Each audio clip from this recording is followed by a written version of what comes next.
Salah satu masalah yang sering banget dialami sama ibu baru adalah gimana sih caranya mengatur waktu antara menjadi ibu bekerja dan juga mengurus pekerjaan rumah tangga. Nah, kali ini aku bakal share ke teman-teman semuanya berdasarkan pengalaman dan juga cerita dari teman-teman di sekitar aku. Hai, Assalamualaikum warahmatullahi wabarakatuh. Selamat datang kembali di channel Endang Ali. Kali ini aku bakal ngobrolin tentang masalah yang sering banget dialami atau dikeluhkan oleh ibu baru, yaitu gimana sih caranya kita mengatur waktu gitu. Karena kayaknya sekarang untuk jadi ibu baru 24 jam itu rasanya kok kurang banget ya, karena kita masih harus mengurus bayi. Belum lagi kalau misalkan bayinya itu waktu tidurnya belum tepat gitu ya, jadi kayak malam begadang, paginya kita harus tidur. Terus gimana dong kita harus menyelesaikan pekerjaan rumah tangga? Nah, bagaimana juga kalau misalkan kita nggak punya mbak atau asisten rumah tangga? Bagaimana kita masih harus bekerja gitu ya? Oke, kita bahas di video ini ya teman-teman. Yang pertama yaitu kita harus bisa menurunkan ekspektasi dan juga standar. Pasti kita punya ekspektasi, entah itu terhadap pasangan kita atau terhadap kondisi rumah kita juga. Nah, kita pasti punya standar itu ya teman-teman ya. Misalnya rumahnya itu harus selalu rapi, nyapunya harus pagi dan juga sore. Setiap hari kita harus ngepel, kita sendiri yang harus memasak, kita sendiri yang harus mencucikan baju suami dan juga sebagainya. Nah, setiap orang pasti punya itu. Nah, ketika kita punya anak, apalagi nih masih di awal-awal masa kelahiran, dimana kita masih harus beradaptasi tuh. Nah, silahkan teman-teman turunkan standar dan juga ekspektasi kita gitu ya. Jadi kita berhenti membandingkan rumah kita dengan rumah selegram misalnya gitu ya, yang selalu rapi, atau rumah-rumah yang ada di Pinterest yang kelihatannya kok selalu estetik gitu ya. Percaya aja ya teman-teman, ketika rumah mereka itu berantakan, yang diadakan atau yang kelihatan di foto atau di post itu pasti ketika mau di post itu seperti kita harus tata dulu ruangannya. Kayak sekarang nih aku lagi bikin video kan, jadi aku bikin backgroundnya itu dihilangin dulu yang pakaian-pakaian yang ada di belakang. Aku nata serapi mungkin ruangannya. Nah, kalau misalnya tadi yang aku bilang kita nyapunya setiap hari itu pagi dan juga sore. Ya udah sekarang karena kita udah punya bayi, bolehlah sekali aja ya teman-teman pagi atau sore aja kita nyapunya. Karena rumah juga itu sebenarnya nggak terlalu yang kotor-kotor amat ya teman-teman. Ngepel juga bolehlah, sehari ngepel, besok tidak, sehari ngepel, besok tidak ya. Misalnya setiap hari kita harus nyuci baju nih ya teman-teman. Ya udahlah sekarang mungkin kita bisa laundry aja, atau kita bisa minta tolong ke suami untuk mencuci baju, atau misalnya kalau ada dananya nih kita bisa beli mesin cuci ya. Seperti itu ya teman-teman.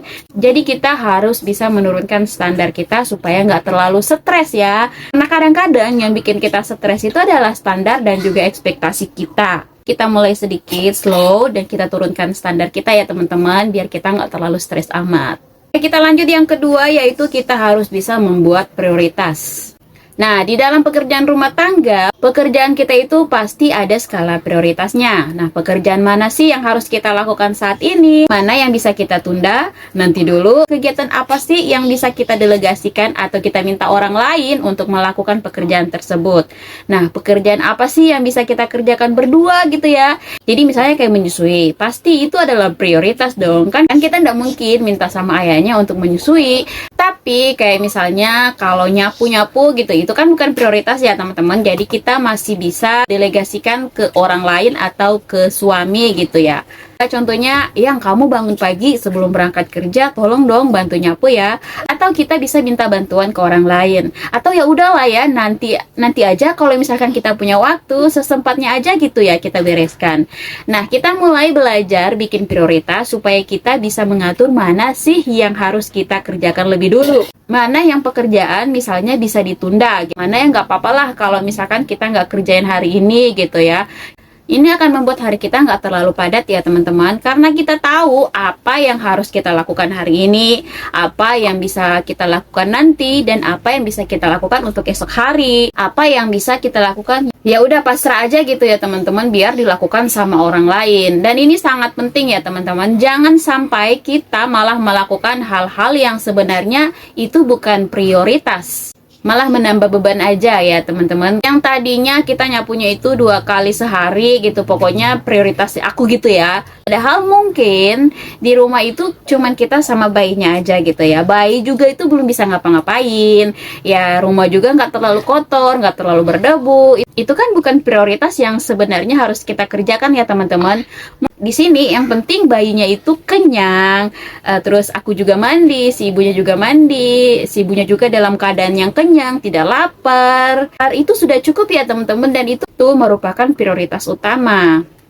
Jangan sampai nih, jangan sampai cuma gara-gara pengen mengejar rumah yang selalu estetik dan juga rapi, bersih banget gitu ya, akhirnya kita jadi nggak makan, nggak mandi gitu ya teman-teman. Jadi memang sewajarnya aja gitu ya. Dan yang tahu mana yang prioritas dan yang bukan prioritas itu adalah diri kita sendiri.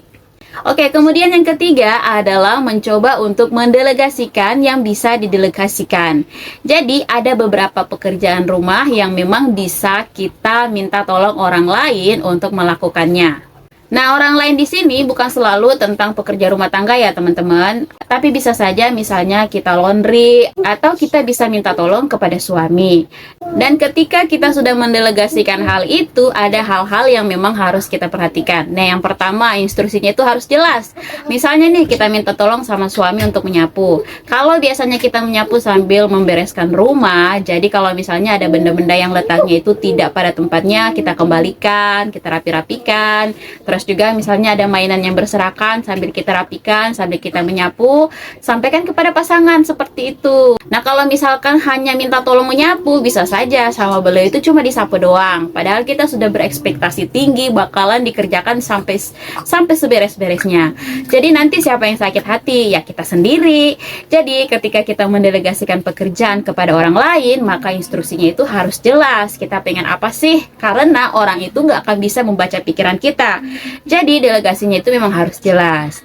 Nah, yang kedua adalah kita harus bisa menurunkan ekspektasi ketika kita mendelegasikan. Maka bisa jadi hasil dari pekerjaan orang itu tidak sememuaskan ketika kita sendiri yang melakukannya. Nah, di sini kita harus menurunkan ekspektasi terhadap orang itu ya teman-teman.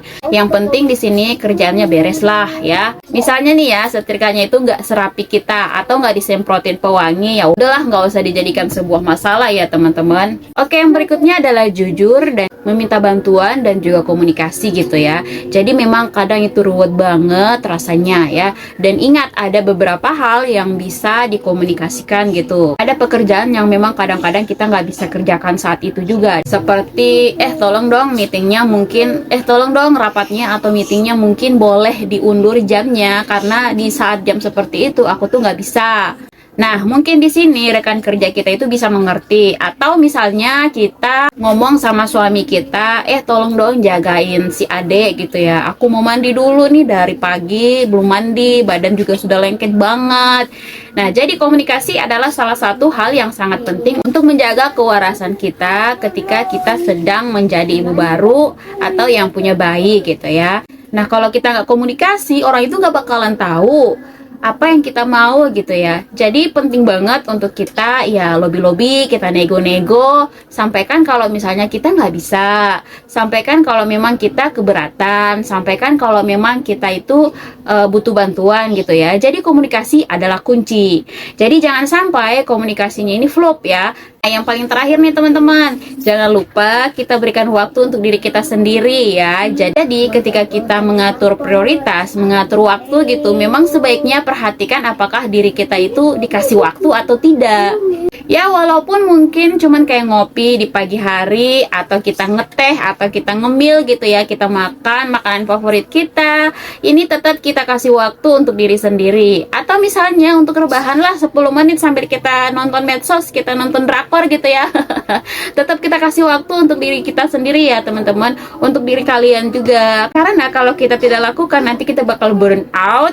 Diri kalian lah yang akan merasa, kok aku tuh kayak nggak diperhatikan lagi gitu ya. Kamu kok lebih memperhatikan orang lain tapi nggak memperhatikan aku gitu ya. Nah gitu ya teman-teman, jadi sebaiknya tetap set waktu untuk me time, walaupun ya cuma sebentar, walaupun cuma untuk melakukan hal-hal receh, hal-hal remeh-temeh ya. Kalau misalkan kalian pelupa nih, karena memang ketika kita menjadi seorang ibu, kita terkena yang namanya brain fog gitu ya teman-teman. Jadi lupa, jadi mudah lupa, mudah tidak mengingat sesuatu. Nah silahkan kita bikin checklist. Checklist ini akan membantu kita untuk, oh ini sudah dikerjakan, oh yang ini sudah dikerjakan, nah yang itu belum. Karena kadang-kadang kita tuh sering pelupa banget gitu ya setelah menjadi ibu.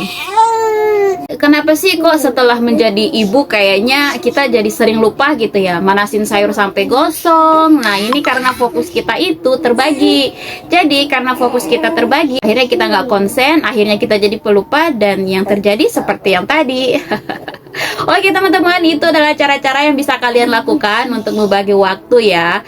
Jadi itu adalah cara yang aku pakai sampai dengan saat ini. Dan sekarang sudah punya bayi baru lagi, dan itu masih aku terapkan ya teman-teman. Jadi memang aku juga orangnya itu ya tergolong santai gitu ya teman-teman. Jadi tidak begitu suka dengan hal yang perfeksionis banget gitu ya, karena nanti kita bakal stres sendiri. Jadi pas lah gitu ya kalau misalkan kita malas masak, ya udah kita jajan atau kita beli masakan yang udah masak gitu ya. Kalau misalnya kita pusing banget gitu ya, kita nggak bisa nyapu, ya udahlah kita minta tolong kepada suami untuk menyapu dan juga pekerjaan lainnya. Yang penting di sini adalah kita bisa komunikasi dengan baik, dan kadang-kadang untuk mengakui kalau kita memang lemah itu, kita capek itu, kita butuh bantuan itu bukan pertanda kita kalah ya teman-teman.